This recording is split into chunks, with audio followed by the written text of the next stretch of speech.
नमस्कार दोस्तों, आप सभी कैसे हैं। उम्मीद करता हूं कि आप सभी बहुत अच्छे होंगे और आप देखना शुरू कर चुके हैं स्टडी विद चिंटू के साथ। तो मैं हूं चिंटू और आपका दोस्त एक बार फिर से आपके लिए एक और इंटरेस्टिंग वीडियो लेकर आया है। तो आज फिर हम एक बार फिर से हिंदी सब्जेक्ट की ओर चलेंगे। आप सभी से रिक्वेस्ट रहेगी कि आप सभी लोग वीडियो को पूरा देखा करें। वीडियो को देखने के बाद उसको लाइक करें और शेयर भी करें, और जिसने चैनल को सब्सक्राइब नहीं किया है वो चैनल को सब्सक्राइब भी कर ले। लेकिन आप लाइक में बिल्कुल भी कमी ना छोड़े, लाइक दिया करें। और आज हम एक ऐसे जाने माने कवि, ऐसे जाने माने संत के बारे में पढ़ेंगे जिनका बहुत कुछ उन्होंने लिखा है और बहुत कुछ उन्होंने अपने शब्दों के ज़रिए से दुनिया को बताया है। तो आज हम पढ़ेंगे कबीर जी के बारे में। तो आप ऊपर तो पढ़ ही चुके होंगे टाइटल में। तो अब आज हम कबीर जी के बारे में जानते हैं। ज़्यादा समय ना लेते हुए हम उनका जीवन परिचय स्टार्ट करेंगे और उनके बारे में जानेंगे। तो ये वीडियो सभी 9th से 12th तक के बच्चों के लिए इम्पोर्टेंट रहेगी। 9, 10th, 11, 12th के बच्चों के लिए, क्योंकि इन क्लासों में ये बहुत ज़्यादा आते हैं पेपर में। तो आप लोग इनको याद कीजिएगा। इनका जीवन परिचय, इनका जन्म कब, कहाँ, क्या रचनाएं थी, कौन से समय के कवि थे ये, कैसे कवि थे ये, है ना। तो अब हम शुरू करते हैं वीडियो। कबीर जी का जन्म हुआ था सन 1398 ईस्वी में, और इनका जन्म सन 1398 ईस्वी में हुआ था। और इनका जन्म कहाँ हुआ था? इनका जन्म हुआ था उत्तर प्रदेश में। राज्य पड़ता है उत्तर प्रदेश, और ये आपका जिला वाराणसी और गांव लहरू तारा। गांव पड़ता है लहर तारा। तो वाराणसी डिस्ट्रिक्ट है, वहाँ पे छोटा सा गांव है पास में ही, लहर तारा। वहाँ पे इनका जन्म हुआ था और उत्तर प्रदेश में ही रहे थे ये, पले बड़े थे।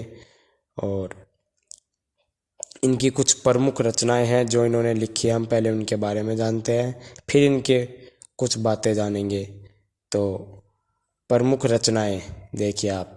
बीजक, बीजक इन्होंने लिखी है, जिसमें साखी शब्द एवं रमैनी संकलित है। ये मतलब जो इन्होंने लिखा है बीजक, इसमें साखी शब्द और रमैनी, रमैनी रामायण नहीं, रमैनी, रमैनी, ये इन्होंने लिखी है। ये इनकी प्रमुख रचनाएं हैं। इनकी मृत्यु देखिए, इनकी मृत्यु हुई थी सन 1518 में। 1518 में इनकी मृत्यु हुई थी। और इनकी मृत्यु भी उत्तर प्रदेश में ही, जिसे हम शॉर्ट में नाम लेते हैं यूपी, वहाँ पे एक डिस्ट्रिक्ट है बस्ती ज़िला। बस्ती ज़िले के निकट एक छोटा सा गांव है, वहाँ पे मगहर गांव में इनकी मृत्यु हुई थी। मगहर गांव में। तो कुछ इनके बारे में थोड़ा बहुत जानते हैं। अब हम ये 120 वर्ष तक तो जिए थे। 1398 ईस्वी में इनका जन्म हुआ था, मृत्यु हुई थी इनकी 1518 ईस्वी में। तो 120 वर्ष का इनका जीवन काल रहा है। जन्म हुआ था इनका उत्तर प्रदेश वाराणसी के पास निकट ही एक गांव है जिसका लहरतारा नाम है, और मृत्यु हुई थी बस्ती के निकट मगहर गांव में 1518 ईस्वी में। तो कबीर जी थे जो भक्ति काल के निर्गुण धारा, जो कबीर जी थे भक्ति काल के निर्गुण धारा ज्ञानाश्रय शाखा के, मतलब उस काल के ये कवि थे। भक्ति काल के कवि रहे हैं ये, है ना। जो भक्ति काल थी, इन्होंने अपने उसमें भक्ति काल के बारे में बता रखा है। ये भक्ति काल के कवि रहे हैं। वे अपनी बात को साफ एवं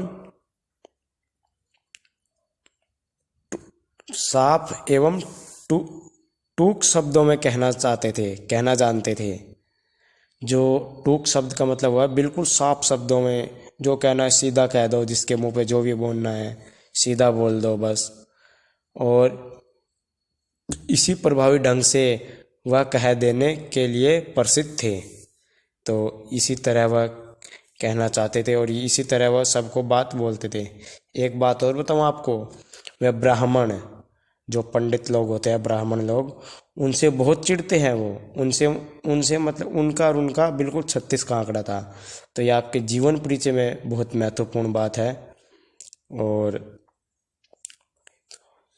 और वो जो भी बातें कहते हैं सीधा ही सीधा कहते हैं, यही बातें उन्होंने बता रखी है अपनी इसमें जीवन परिचय में। और कबीर के जीवन के बारे में अनेक किंवदंती प्रचलित है ना।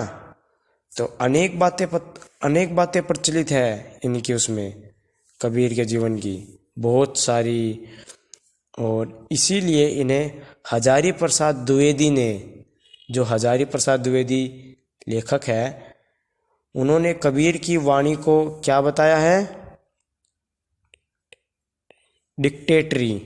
डिक्टेटरी कहा है उन्होंने। जो मतलब कवि होते हैं, जो कवि में मतलब बिल्कुल सबसे ऊपर, और कबीर को डिक्टेटरी कहा है इन्होंने। जो कबीर की वाणी है, कहा कि हाँ भाई ये तो है, और ये कबीर में ये अव्वल नंबर है। तो यही कुछ उनकी बातें थीं और यही उनके बारे में है। जो कि कबीर खुद को काशी का, कबीर ने इसमें बताया गया है, कबीर खुद को काशी का जुल्हा कहा है। कबीर ने खुद को काशी का जुल्हा कहा है। काशी है जो, वहाँ पे उनका जो पालन पोषण हुआ था वाराणसी के बाद में, काशी में। तो वो एक जुल्हा परिवार में पले बड़े थे और वहाँ पे उन्होंने अपने आप को लिखा है, कहा है जुल्हा, वो जुल्हा है। और फिर कई बातें हैं। तो कबीर ने ये कहा है, ना ही कभी मैंने कलम उठाई ना ही कोई कागज।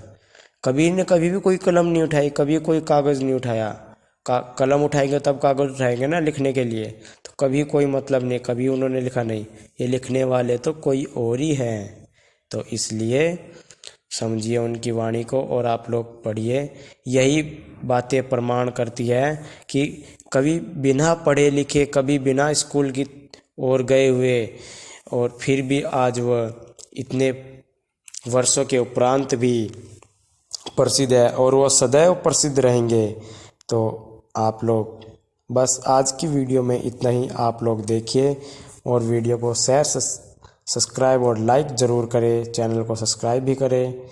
साथ ही धन्यवाद। मिलते हैं फिर अगले किसी इंटरेस्टिंग वीडियो के साथ। एक बात और कहूँगा, यदि आपको कुछ कहना है तो कमेंट में बताइए कैसी वीडियो चाहिए आपको, स्टडी के रिलेटेड, जीके के रिलेटेड, कुछ भी। धन्यवाद।